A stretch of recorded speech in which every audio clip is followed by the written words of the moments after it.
All right, guys.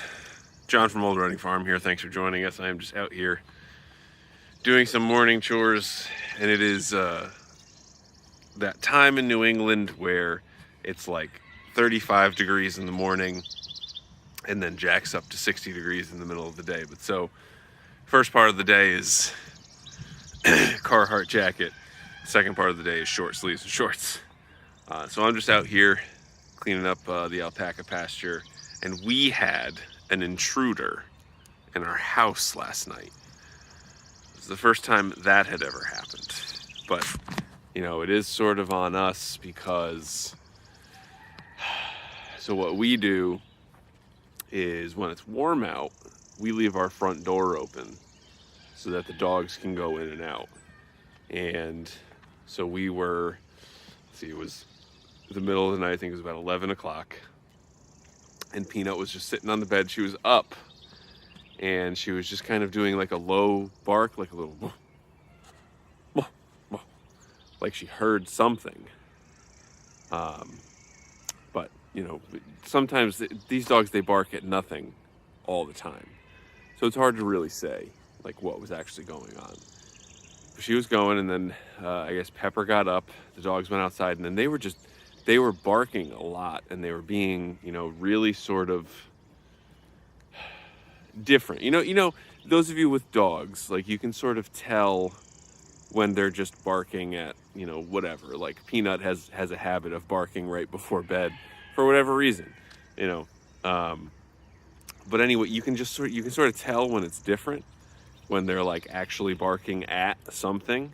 So anyway, because she was also barking inside, which she never does. She'll go outside and she'll bark it up, and then usually I'll have to go and get her to come back inside. And she'll always do like one last bark. She's like, bark, bark, bark, bark, bark, and it's like, okay, Peanut, come on inside, bark, just like, you know, one for good measure.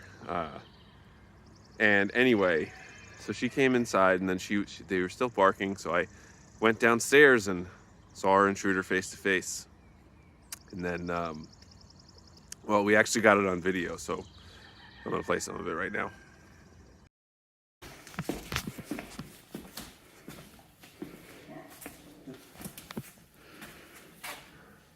Oh, where'd he go? I don't know. Shh. He's not in there.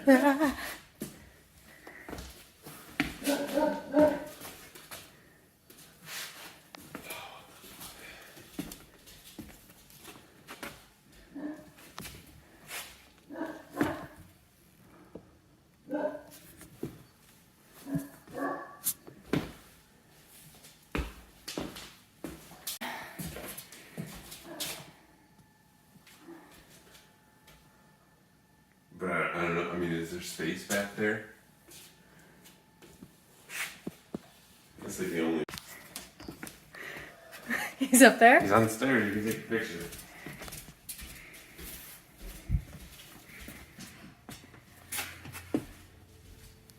What are you doing? Oh, God. Careful. Sorry.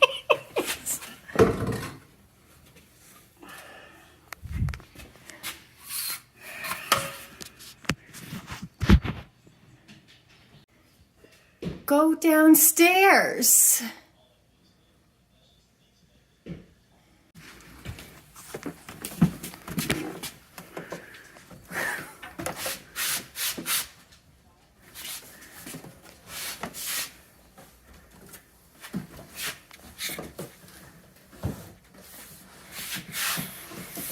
The other way, outside. Okay.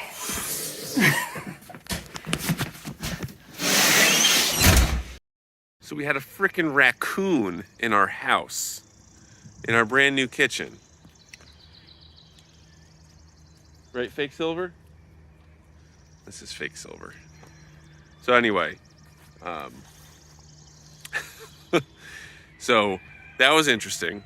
And, you know, now we'll make sure to keep our front door shut, because obviously that was our fault. But so we're out here now, and like I said, it's in the morning. It's like 6:30, and I'm just cleaning up the alpaca pasture. And I thought, because next Friday, so actually a week from today when I'm filming this, is shearing day for the alpacas. So I thought it might be fun to give you guys one last look at the alpacas with the full head of hair on their heads. So let's take a look around. So these are some of our girls at the new feeder. We have Fake Brownie here.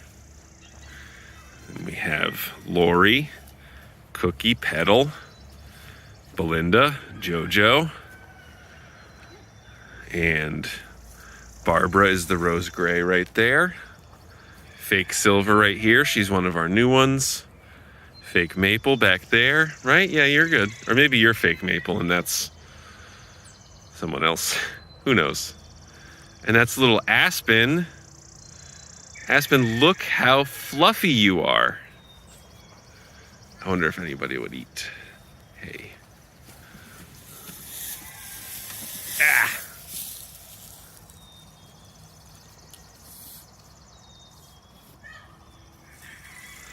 Want some hay, Aspen? Look how cute she is.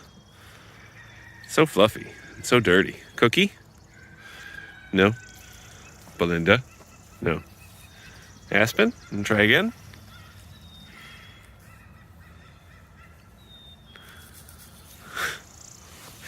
See, this is funny because alpacas, they are like so curious, but also so scared. That's Fake Petal. What do you think? And then we got Big Brown up here.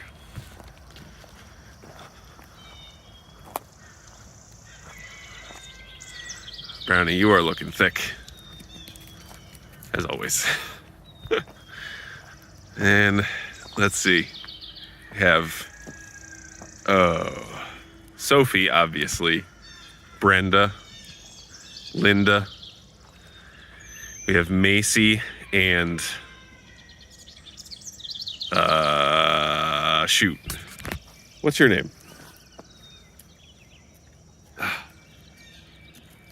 Muffin. Got it. And then we have Silver laying down right there. This is Maple right here. Hi, Maple. We got Mags lying down. That's actually her spot. It's pretty funny. She always takes that little corner spot. And then we have Connie, and then Cinnamon and Susie in the barn. How about that? So the alpacas get shorn once a year, and it's usually late spring, usually late spring or early spring. Early spring, well, middle of spring. Usually sometime in May. So we're actually a little early this year. I think we were early also last year. But since we have so many of them, our shearer, Ron East of Alpaca Boost Farms, needs to make sure that he has a whole day for us because it'll take a long time. And yeah, so this year actually Catherine will be here for it. I think not all, but for like the past 3 years, Catherine has like either had a dog walk or been really busy. So she'll be here, so there'll be both of us here. And one of the things we found is that when we sent our fiber off to be processed, everybody said it was really dirty. So I think this year I had hoped to set up, what I had seen done is people make their own tumblers where it's like an electric cement mixer, but then they make the circle out of hardware cloth, and then it just kind of tumbles the fleece around to get rid of the vegetative matter and the dirt and stuff like that. But I think maybe we'll just set up a skirting table, which will just be a table with some like chicken wire or hardware cloth on top of it, and we can just sort of shake it out to just get as much dust off as possible. Because this year we're going to send all of our fiber to the New England Alpaca Fiber Pool, or at least the majority of it, just because it's so expensive to get the girls' fiber, or not the girls, but alpaca fiber processed into yarn. Like it cost us like $27 to make a pair of gloves, and that doesn't even account for like their feed or vet bills or whatever. That was literally just the cost to make the gloves themselves. So if we go with the New England Alpaca fiber pool, we get a much higher return. And it's, you know, because basically farms all across New England send in their fibers to one place, and then they sort of mix it all together. They make a whole bunch of products, and then they give you credits to buy stuff back. So obviously we sort of lose the element of like, this is our own alpaca product. Like, you know, this is made from the fiber from our alpacas, but it's just like, we found that honestly, most people don't actually care. They just want a good product. And so this, the New England Alpaca fiber pool stuff is all really good. And it's just, you know, it's taken us a long time, but we've really figured out that this is just, in order for this business to be viable, that's sort of what we got to do. But I know Catherine had talked about keeping some of it.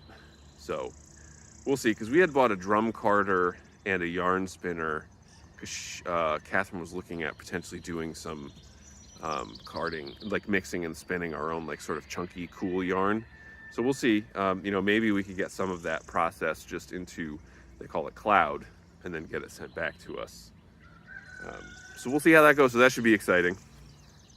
And then I don't think, it's not going to be ready for next week, but I am getting ready to finish this up. The log drop zone is nearing completion. Tree guy had brought me 3 loads of logs, so that did put me a little behind, but they brought me another load of asphalt millings. So once I get that spread out over that middle section, you can see it's sort of rough in there. Once I get that covered up, this whole thing will be good. And then I probably have like 4 trips down with the dump trailer to get the rest of this stuff down there. And then once I do, then it's time for the fence. Well, I mean, this is stuff that I do sort of in the morning and in the afternoon when it's, you know, too early or too late to do chainsaw and milling stuff. But yeah, I got a spot pretty much sorted out. Look at the wood chips are steaming. That must be the frost on the wood chips. We got a frost last night. So it'll be nice to have that area all set and done.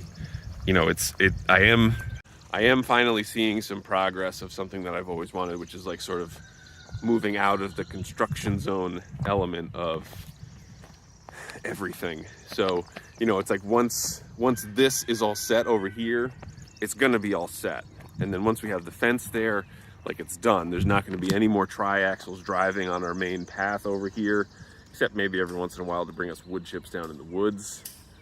But, you know, then all of our logs will be dropped over here in this specific area, and that makes me happy to have like a spot designated for that. But anyway, these girlies are getting shorn next week, and they're not excited about it now, and they're not going to be excited about it when it happens, but it's going to happen. You know, it's funny, this guy's not getting shorn, although he could probably use it. Right, Kenny?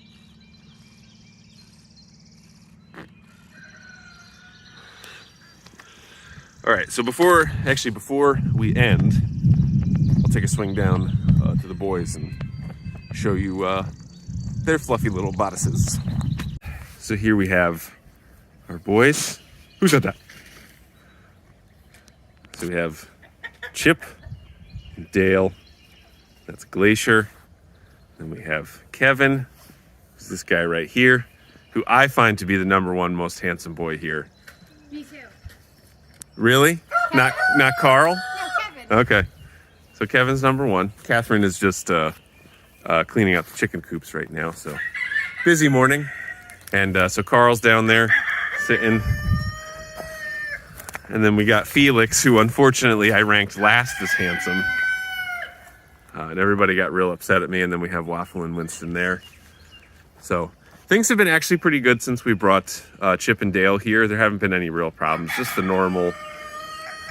Anybody who knows male alpacas or male animals or just males in general know that they just tend to fight with each other every once in a while. So haven't been any major bouts, but Chip definitely misses his ladies.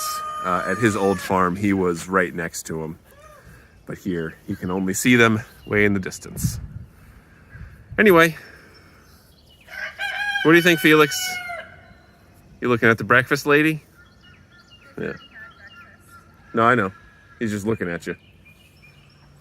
All right.